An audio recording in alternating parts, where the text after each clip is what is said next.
Kanib ng umapaw po ang Pampanga River dahil sa patuloy pa rin pagbuhos ng malakas na ulan. Kaya inuulan na tayo dito. Ilang dike na rin po ang natibag. Nagpapatrol si JV Dizon. Bungad pa lang ng Minalin, Pampanga, hindi na mapasok ng news team ang malalim na baha.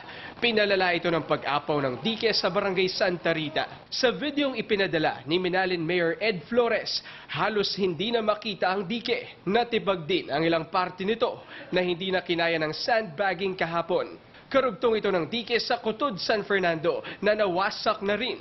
Mahigit 500 residente na ang lumikas. Tuloy-tuloy ang pag-ulan sa Pampanga maghapon dahil dito umabot na sa critical level ang tubig sa Pampanga River sa bahagi ng Candaba. Yung water level natin sa Candaba area, na-reach na niya yung tinatawag nating critical level.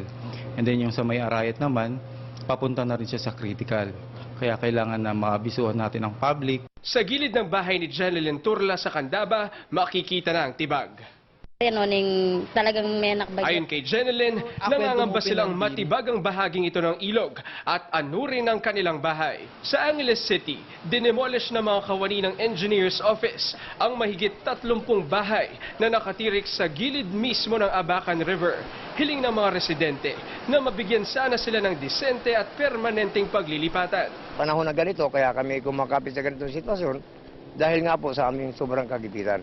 Sa huling tala ng Office of the Civil Defense Region 3, nasa 187 barangay na sa Pampanga ang lubog sa baha.